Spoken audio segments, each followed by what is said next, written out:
I want to talk about something I'm really passionate about. And I truly believe that it is going to transform the world. Actually, it is transforming the world.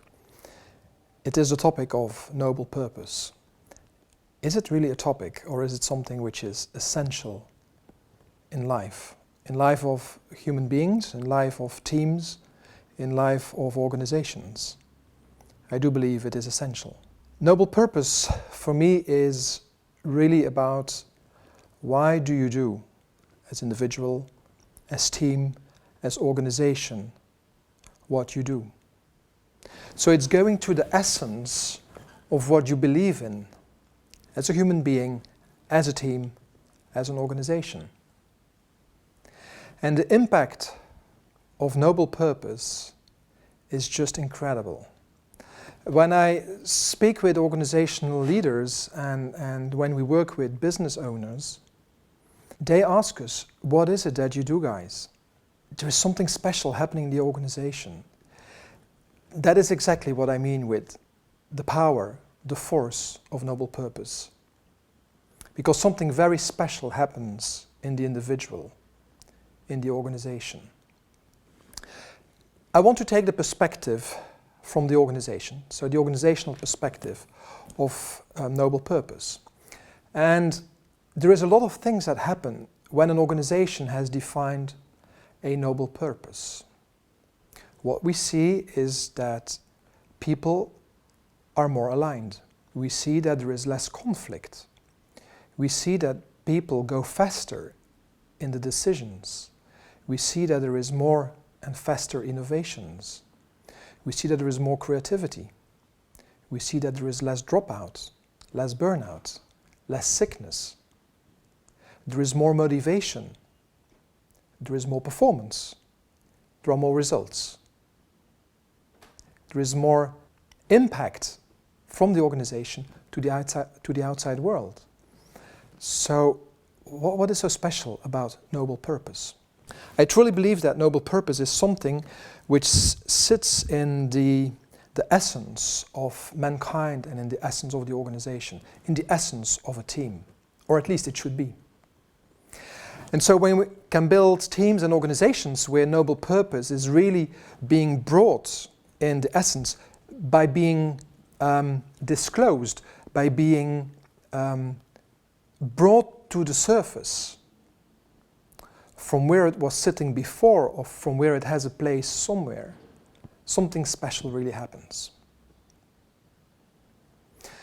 So noble purpose has really this spiritual power.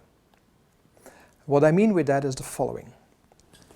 When you look at an individual, as human beings we have 4 bodies. At least that is what Buddhists and myself believe in. 4 bodies which are the following.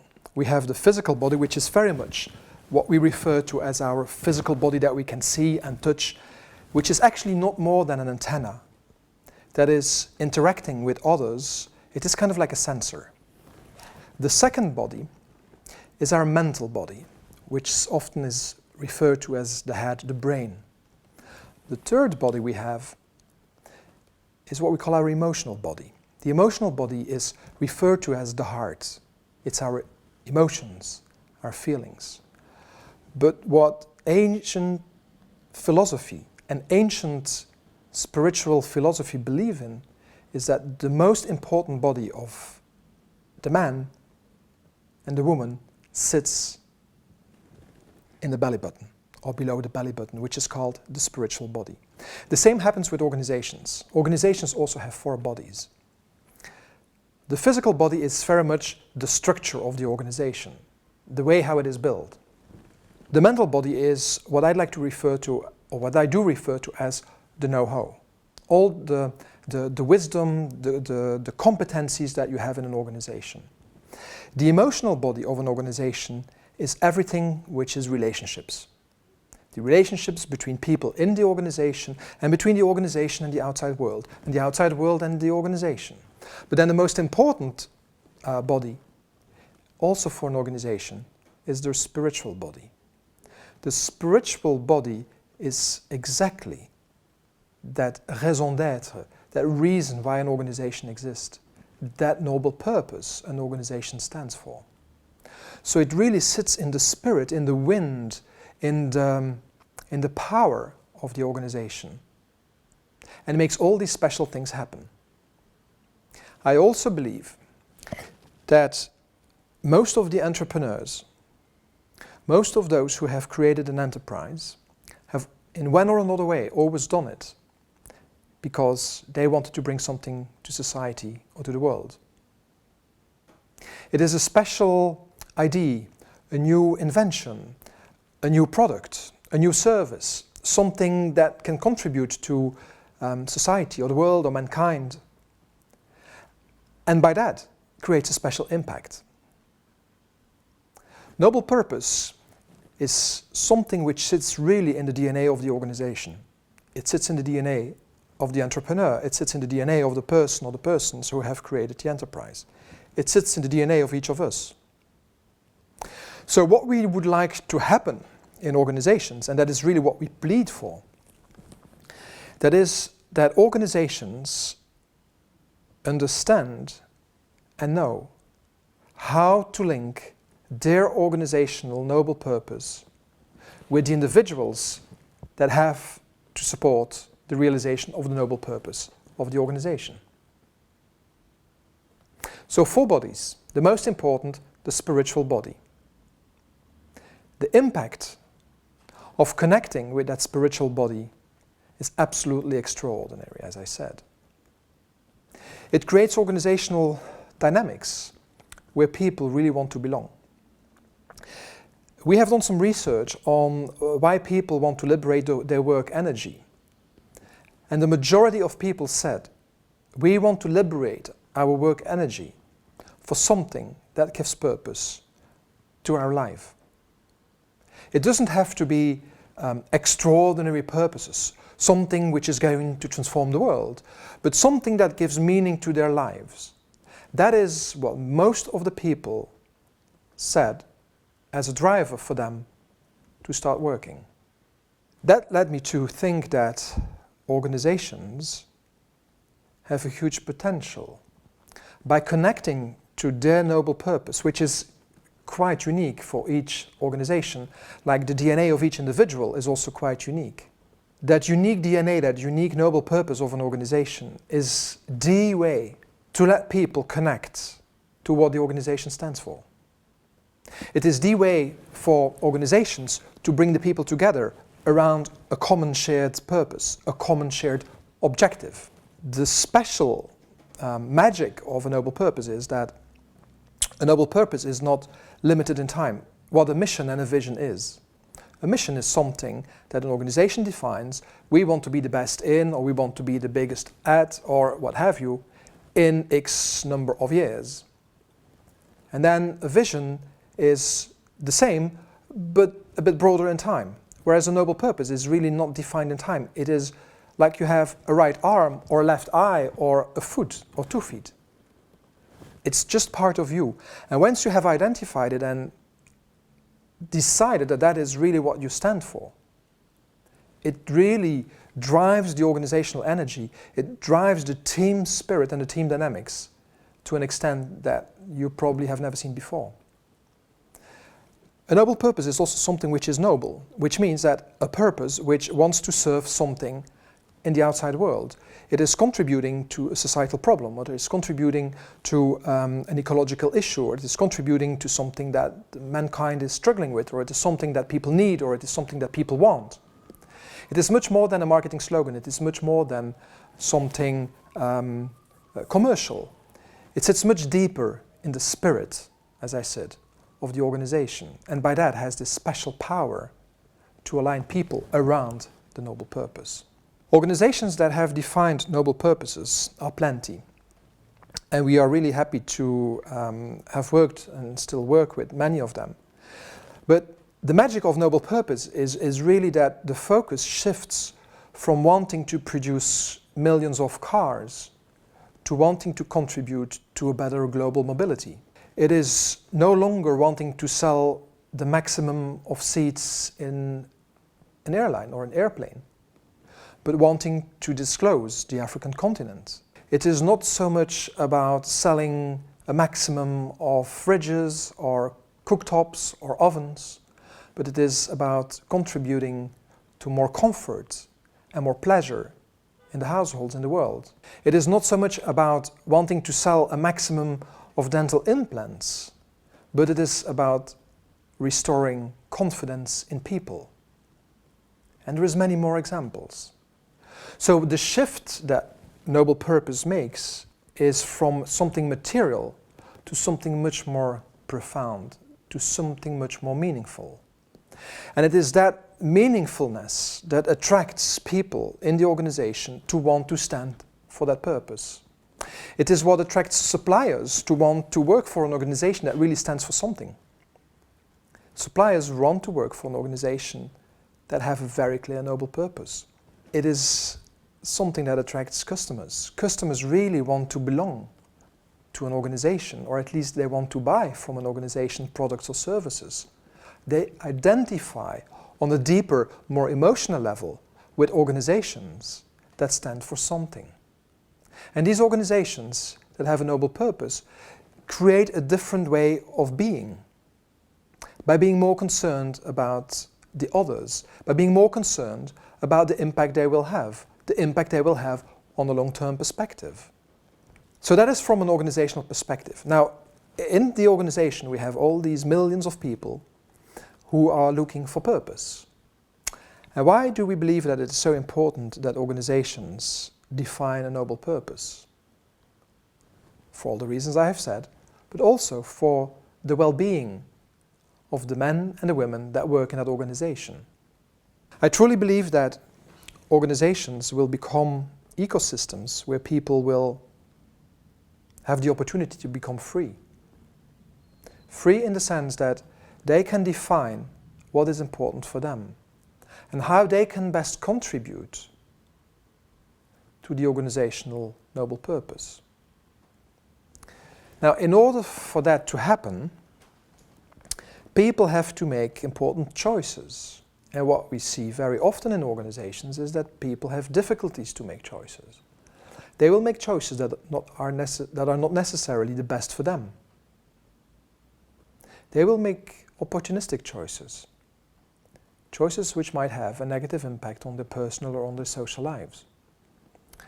So I want to explain you a model that we have developed, which is very much related to noble purpose, which is about the three spheres that constantly influence us. If individuals have covered their, what Maslow calls basic needs, a house, food, security, health, education, and there is a sense of belonging, we all then have the possibility to make very clear choices about important things. So let me explain, and I will use it on the flip chart, let me explain you what this is about. We all have three spheres that are equally important. We have a personal sphere, we have a social sphere, and we have a professional sphere. The personal sphere is really who we are as human beings, what we stand for in life. It is our nucleus family, if we have one, and it is our partner and our children. So it's really what is closest to us. Most people really want to live for that. We all have also a social life. Social life being the rest of the family, the parents, the brothers, the friends, the cousins. It's our social activities, it's our sports activities that we do with others. And the professional life is everything which is professional. It is our role or our roles we have, our activities at work. Life is made, or mankind is made in such a way that we try to always go back to a balance which is represented by this green sphere around the three spheres. So the magic of us human beings is that although these three spheres are constantly moving, we always want to keep a certain harmony because we need obviously the interaction with the intimacy of our partner. We want and we need interaction with friends and with others and with family. And we all want to create something. We all want to do something. By the way, we truly believe that working is the way for human beings to self-actualize. Now take it that these three spheres are kept in balance. What happens if one of these spheres is extraordinarily demanded? Imagine, to make it simple, that we get an opportunity for growth. Our boss calls us, or our leader calls us and says, you know, you have the possibility to go abroad for 9 months because we're going to launch a new venture. We need a very strong team and you're part of that team. And should you wish to promote, should you wish to really develop further your career, there's a huge opportunity to go abroad and lead or co-lead that project. So what happens is, all of a sudden, there is a huge impact from our professional sphere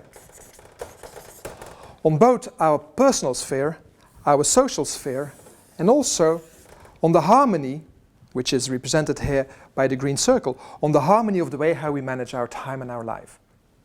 Now the question is, are you going to accept that opportunity for growth or huge career opportunity? Knowing that it is going to have a serious impact, at least for 9 months, on your social life and on your personal life. How do you make the choice? How do you know that what you have to decide is the right decision?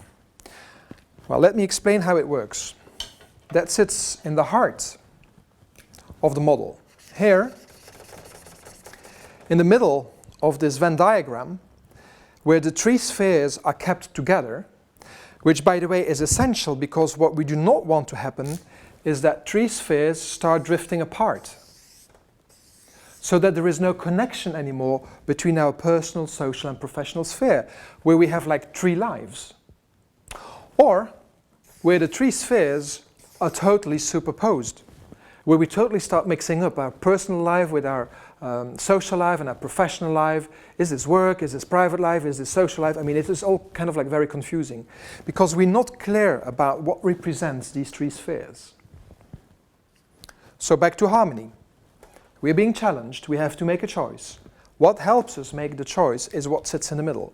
And that what sits in the middle is what I call our being. That is who we are. And that who we are is our values, our life principles, our ethics, the way we look at the world, the model of the world. That really helps us to make decisions. And that is why making decisions is something so different for each of us. And what we have figured out in organizations where people have to make important decisions all the time, that is that when you have a noble purpose, when you know what you stand for, the choices you have to make will be much easier and much faster connected to who you are. So making choices will become much easier. The only question is, are you willing to pay the price for the choice you have to make? Because obviously each choice has a price. And the price can be a personal price, can be a social price, can be a professional price, it can be a material price, it can be a monetary price, it can be a price in time related to time, it can be a combination of all that. Are you willing to pay the price for the choice you have to make? So when organizations allow people to connect with who they are, connect with their noble purpose, organizations become much stronger, we believe. Because organizations will attract the right people where there is a connection between the organizational noble purpose and the individual noble purpose. And when you combine these 2 parts, organizations become so much stronger and so much more performing and so much more successful. So the impact of noble purpose on an organizational and on an individual level is just extraordinary. That is why we're so passionate about it, because we have really seen transformations happen in individuals, in organizations and in teams by shifting from a more material objective or a material focus to a purpose, to a noble purpose.